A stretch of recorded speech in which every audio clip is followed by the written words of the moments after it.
আমি এখন আছি মাধবকুণ্ড জলপ্রপাত, ঝর্ণা যেটাকে বলা হয়।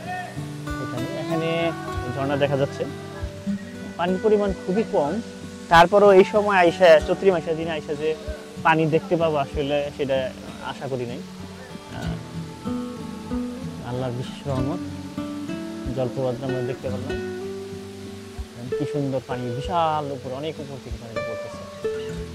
এই পানিতে গোসল করা যাইতো, তা বর্তমানে নাকি এখানে নামা নিষেধ।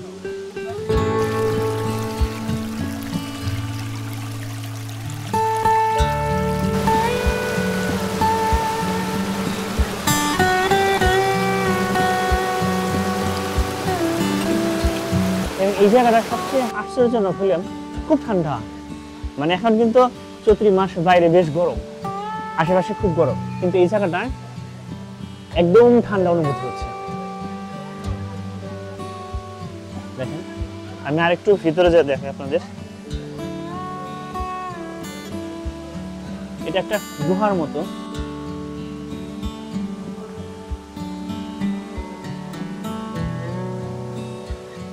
একদম পাহাড়ের ভিতর, খুবই ঠান্ডা এই জায়গাটা। আর ওই ঝর্ণা।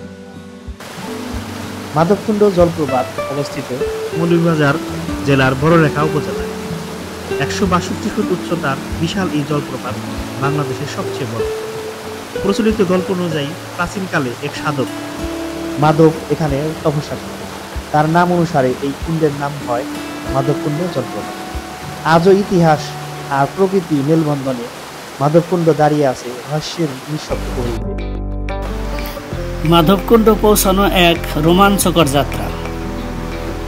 ঢাকা থেকে বিয়ানীবাজারগামী বাসে বড়লেখার 3 কিলোমিটার আগে কাঁঠালতলী বাজার নামতে হবে। ভাড়া পড়বে জনপ্রতি 700 থেকে 800 টাকা। সেখান থেকে অটো অথবা লোকাল সিএনজি করে মাধবকুণ্ড যেতে পারবেন। ভাড়া জনপ্রতি 30 থেকে 40 টাকা পড়বে। আর ট্রেনে যেতে চাইলে ঢাকার কমলাপুর রেল স্টেশন থেকে মৌলভীবাজারের কোলাউড়া স্টেশনে নেমে যেতে হবে। ভাড়া পড়বে শোভন চেয়ার 320 টাকা, স্নিগ্ধায় 610 টাকা। কোলাউড়া স্টেশন থেকে কাঁঠালতলী বাজার হয়ে মাধবকুণ্ড পৌঁছাতে পারবেন। সিলেট শহর থেকে বড়লেখা বা কুলাউড়া পর্যন্ত বাস বা ট্রেনে যেতে হবে। তারপর স্থানীয় যানবাহনে সরাসরি মাধবকুণ্ড পৌঁছাতে হবে। আর যদি নিজস্ব গাড়ি বা বাইক যান তবে সেই যাত্রা হয়ে উঠবে আরো বেশি রোমাঞ্চকর। সবচেয়ে ভালো সময় বর্ষাকাল, যখন জলপ্রপাত তার পূর্ণরূপে গর্জন করে।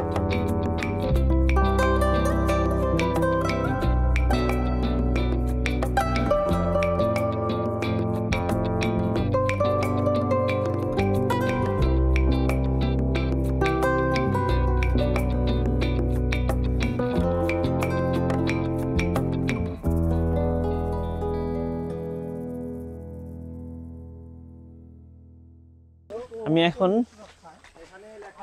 পার্কের ভিতরে আছি। ভিতরের পরিবেশটা মোটামুটি ভালোই, মনোরম পরিবেশ। এটা মাধবকুণ্ড ইকো পার্কের ভিতরে। এখানে মানচিত্র দেওয়া আছে, একটা মানচিত্র দেখাই। এখান থেকে আপনি পুরো মানচিত্রটা খেয়াল করতে পারবেন। দেখেন কোথায় কি আছে, মানচিত্র ফলো করলে আপনারা সব দেখতে পারবেন। এটা সাধারণত ছোট ছোট পাহাড়, ঠিক অত বড় না, ছোট ছোট টিলাই বলবো, টিলা দ্বারা বেষ্টিত। এবং দুই পাশে সাইডে রেলিং দিয়ে দিছে, এই পাশেও দিয়ে টাইলস করে দিয়েছে, এবং নিচের রাস্তাটা পাকা। হাইটা যাওয়ার জন্য ভালোই সুন্দর পরিবেশ, নির্জন একদম। ওই কিছু একটা মসজিদ দেখা যাচ্ছে ওই দূরে, সাইডেই চা বাগান। পর্যটন রেস্টুরেন্ট প্রকল্প মাধবকুণ্ড, বাংলাদেশ পর্যটন কর্পোরেশন। বিশাল এরিয়া, অনেক কিছুই করে রাখছে, হয়তোবা এর রক্ষণাবেক্ষণের অভাবে আর কি পরিত্যক্ত অবস্থা চলে আছে। রেস্টুরেন্টটা বেশ সুন্দর। কি কি খাবার আপনারা এখানে আসলে পাবেন তার একটা মূল্য তালিকা দেওয়া আছে। এই রাস্তাটা দিয়ে পাহাড়ের উপরে ওঠা যায়, কিন্তু বর্তমানে এখানে ওঠা নিষেধ আছে। পাহাড়ে ওঠা নিষেধ, আদেশক্রম কর্তৃপক্ষ। এখন হয়তো বন্ধ আছে, হয়তো উপরে কোনো সমস্যা আছে, এই জন্যই তারা বন্ধ করে দিছে। এখান থেকে পানিগুলো আসতেছে, আর এসে এখান দিয়ে পাথর হয়ে নিচে নেমে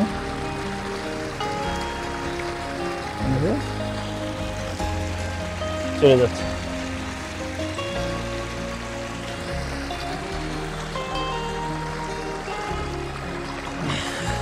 পানিটা বেশ পরিষ্কার, পাথরের পানি তো অনেক পরিষ্কার।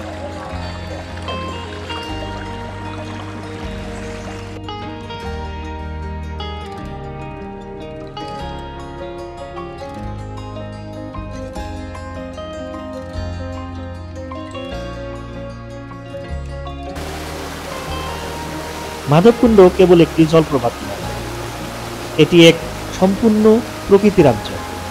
চারিদিকে সবুজ পাহাড়, গা ছমছমে বনভূমি, ঝর্ণার ধ্বনি আর বিশুদ্ধ বাতাসের মুগ্ধতা। পাহাড়ের পাদদেশে বয়ে চলেছে ধলাই নদী ক্ষুদ্র শাখা, আর চা বাগানের সবুজ গালিচা যেন ছড়িয়ে দিয়েছে অনন্ত শান্তি। প্রকৃতি এই স্বর্গভূমিতে হারিয়ে যাওয়াই এখানকার সবচেয়ে বড় আনন্দ। ভালো লাগলে লাইক দিন, আর মাধবকুণ্ড যাওয়ার স্বপ্ন কমেন্টে শেয়ার করুন।